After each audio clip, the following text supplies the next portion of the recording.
ইফতি তোমার জন্য। আপনারা স্ক্রিনে হয়তো দেখতে পাচ্ছেন আমাদের যে বইটা আছে সেটা। এই বইটি লিখেছেন জান্নাতুল ইভা। অনেকে হয়তো এই রাইটারের বই লিখেছেন। ওনার জন্ম শরীয়তপুরে এবং উনি ছোটকাল থেকে লেখার সাথে জড়িত আছেন। এটা তার হয়তো চতুর্থ বা পঞ্চম একটি বই এবং বইটি তিনি উৎসর্গ করেছেন তার হাজব্যান্ডকে, তার জীবনসঙ্গী, যিনি তার জীবনের পরিবর্তনের জন্য সবচেয়ে বেশি গুরুত্বপূর্ণ ভূমিকা রেখেছেন। তো এই গল্পের মূল চরিত্র বা প্রধান চরিত্র মূলত ইফতি এবং তাকে ঘিরেই এই মূল গল্পটা বা উপন্যাসটা আসলে মূলত লেখক সাজিয়েছেন এবং তিনি বেশ কিছু বিষয়গুলো এখানে তুলে এনেছেন যেগুলো আমরা হয়তো অনেকক্ষণ বা পুরো বইটা পড়লে আমরা সেই বিষয়গুলো জানতে পারবো। এখানে সংক্ষেপে আমি কিছু বিষয় তুলে এনেছি, আপনাদের সাথে শেয়ার করতে চাই যদি আপনারা আমার সাথে ধৈর্য ধরে থাকেন। মূলত প্রিয় মানুষকে জীবনের সুখ দুঃখের সাথী হিসাবে স্বীকৃতি দিয়েছেন লেখক এই গল্পের মাধ্যমে এবং ভালোবাসা ও কৃতজ্ঞতার ভাষায় লেখা এই বইটি একদম আবেগ ঘন একটা ভিত্তি তৈরি করেছে। আমরা যারা পড়বেন বা দর্শক যারা আছেন, আমরা আশা করি আপনারাও এই বইটাই এনজয় করবেন। এরপরে আমরা একটু দেখি বইটিতে আরো যে বিষয়গুলো রয়েছে শুরুতেই এবং শেষ। আমরা শুরু এবং শেষ এবং মাঝখানে কিছু বিষয় নিয়ে তো হয়তো আপনাদের সাথে তুলে ধরবো বা আপনাদেরকে শেয়ার করব। শুরুতে লেখক লিখেছেন, লেখক নিজের অনুভূতিকে মূলত তুলনা করেছেন একটি ফুলের সঙ্গে। এই গল্পে যে লেখক আছেন জান্নাতুল ইভা, উনি তার যে অনুভূতিগুলো রয়েছে ভালোবাসা বিষয় বা প্রেম যে বিষয়গুলো রয়েছে সেখানে এটাকে তুলনা করেছেন একদম ফুলের সাথে।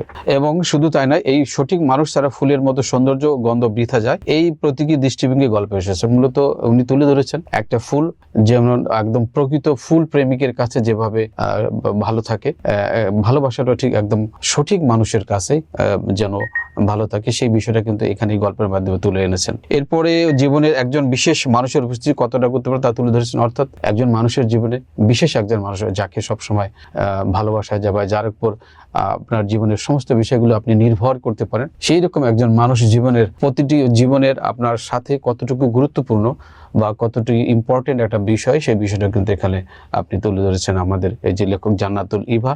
আপনি বইটা পড়লে কিন্তু আরো বেশ মজা পাবেন, আমি বিশ্বাস করি। এরপরে উনি এখানে দেখিয়েছেন একজন মেয়ের জীবনে ভালো সঙ্গীর প্রয়োজনীয়তা এবং ভালোবাসাকে ঘিরে প্রত্যাখ্যা প্রকাশ করা হয়েছে। মূলত একটা ছেলে অথবা মেয়ে যেটাই বলেন না কেন, এই বাস্তব জীবনে এই সাংসারিক লাইফে দুইজনের ভূমিকা খুবই গুরুত্বপূর্ণ। তবে ইনি সবচেয়ে বেশি তুলে ধরেছেন একজন মেয়ের জীবনে বা একজন মহিলার জীবনে বা একজন রোমিনের জীবনে একজন পুরুষ, ভালো পুরুষ মানুষের যে গুরুত্ব কতটুকু সেটা তিনি এই বিষয়ে বা এই গল্পের মধ্যে কিন্তু তুলে এনেছেন। আর বলেছেন যে উৎসর্গ শব্দের শুধু আনুষ্ঠানিকতা নয়, উনি বলেছেন এই কথাগুলো এই গল্পের মধ্যে, উৎসর্গ শব্দের শুধু আনুষ্ঠানিকতা নয় বরং জীবনের আসল অনুভূতি ও ভালোবাসার বহিঃপ্রকাশ এবং স্বামী স্ত্রীর অকৃত্রিম ভালোবাসা দিয়ে একটা যে বর্ণনাগুলো থাকে, ছোট ছোট টুকটাক খুনসুটি থাকে, আবেগ থাকে, অনুভূতি থাকে, দুঃখ থাকে, এই বেদনা থাকে, এই সব বিষয়গুলো উনি এই গল্পের মাধ্যমে তুলে ধরার চেষ্টা করেছেন। ইফতি তোমার জন্য জান্নাতুল ইভার এটা অনন্য একটা সৃষ্টি। আমরা আশা করব যারা এখনো এই বইটি পড়েনি, যারা সাংসারিক জীবনে বিভিন্ন ধরনের ছোট ছোট টুকটাক ঝোট ঝামেলার মধ্যে রয়েছেন, তারা যদি এই গল্পটা পড়েন, সেই বিষয়গুলো আমি আশা করি বা আমাদের গল্পের যিনি লেখক রয়েছেন উনি আশা করছেন অবশ্যই আপনারা এনজয় করবেন এবং সেখান থেকে জীবনটাকে আরো কিভাবে সুন্দর করা যায়, সুখময় করা যায়, সেই বিষয়গুলো আপনারা এই গল্পের বইটা পড়লে অবশ্যই জানতে পারবেন এবং আমরা আশা করি সেইভাবে আপনি আবার জীবনটাকে পরিচালনা করবেন। এবং গল্পের শেষ অংশে দেখেন নায়িকা কিন্তু তার অনুভূতিগুলো ব্যক্ত করেছেন এবং গল্পের যে নায়ক রয়েছে তিনিও তার গল্পের অনুভূতিগুলো এখানে তুলেছেন। শেষের দিকে উনি বলেছেন, আমি সারাংশ আকারে এখানে আপনি তুলে ধরছি আপনাদের জন্য। বৃষ্টির দিনে নায়িকার ভিতরে অনুভূতি আবেগকে কেন্দ্র করে গল্প শেষ হয়েছে। উনি শুরু যেভাবে করেছেন শেষটা কিন্তু অন্যভাবে করেছেন। শুরু করেছেন একটা ফুলের দোকানে ফুল কেনার মাধ্যমে, শেষ করেছেন বৃষ্টি ভেজা দিনে তার যে অনুভূতি এবং তার যে আবেগ রয়েছে, ভালোবাসা জন্ম হয়েছে তার হাজব্যান্ড এবং ওয়াইফের ভিতরে। এটা কিন্তু একটা পারিবারিক গল্পের, পারিবারিক ভালোবাসার গল্প, পারিবারিক টানাপেরানোর গল্প এখানে কিন্তু তুলে এনেছেন এবং বৃষ্টি ভেজা দিনে তার হাজব্যান্ডের প্রতি তার যে ভালোবাসা, সেই আবেগটা তিনি কিন্তু এখানে তুলে ধরেছেন। শুধু তা নয়, ভালোবাসা মানে হচ্ছে রোমান্টিকতা, ভালোবাসা মানে হচ্ছে আবেগ ঘনতা এবং ভালোবাসা হচ্ছে মায়াবী স্মৃতি, এই সবগুলোই মিলে কিন্তু একটা ভালোবাসা।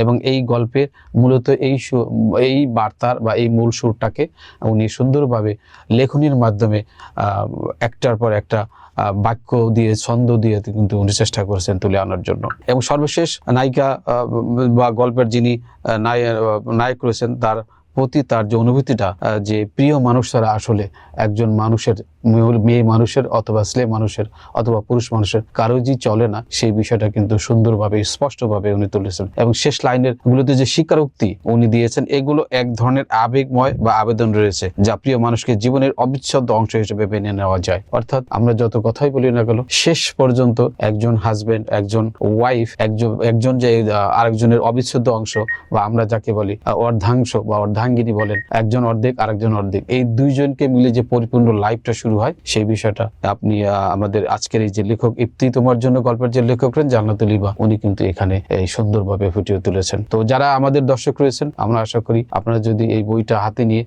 পড়েন, আমরা আশা করব যে আপনারা এই অনুভূতিগুলো আরো সুন্দরভাবে প্রকাশ পাবে আপনাদের। আমাদের এখানে বইটা দেখতে পাচ্ছেন, আমি আপনাদের দেখাচ্ছি। বইটি হার্ড কভার, পিছনে হার্ড কভারে তৈরি করা বইটি, এবং সুন্দর একটা প্রচ্ছদ রয়েছে, মলাট রয়েছে, এবং লেখাগুলোও কিন্তু একদম হোয়াইট পেপার। আপনারা দেখতে পাচ্ছেন বড় বড় লেখা, আপনারা হয়তো দেখতে কম পাবেন, আমরা চেষ্টা করবো আপনাদেরকে দেখানোর জন্য। একদম বড় বড় লেখা, এই লেখাগুলো পড়তে চোখে তেমন কোনো ঝামেলা হয় না।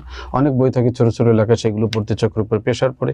এবং হোয়াইট প্রিন্ট দেখবেন, একদম হোয়াইট ঝকঝকে প্রিন্ট রয়েছে এই বইটাতে। বইগুলোর লেখাগুলো তো অনেক বড় বড়, এই ধরনের লেখাগুলো পড়তে কিন্তু চোখে কোনো প্রেশার হয় না। আমরা আশা করি আপনারা যদি এই বইটা কিনেন, এবং দেখবেন ইয়েলো টাইপের পেজ দেওয়া হয়েছে, একটু ইয়েলিশ কালার, ইয়েলো ধরনের পেজ দেওয়া হয়েছে।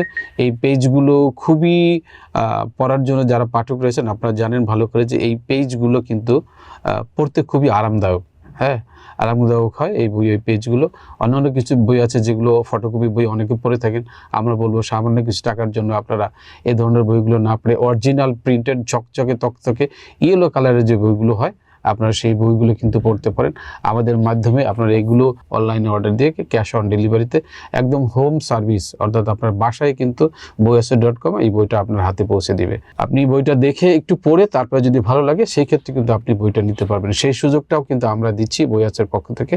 আশা করি আপনারা সেই সুযোগটা করবেন নিজের জন্য, অথবা আপনার প্রিয়জনকে যদি এই ধরনের বইগুলো উপহার দিতে চান, আমরা আপনাদেরকে সাজেস্ট করব অবশ্যই আপনারা আমাদের boyaser.com-কে অনলাইনে অর্ডার দিবেন, যেন আমরা আরও বিষয়গুলো সুন্দর মোড়কে সাজিয়ে ভালোবাসা দিয়ে আমরা গিফট আমরা আপনাকে পৌঁছে দিতে পারি।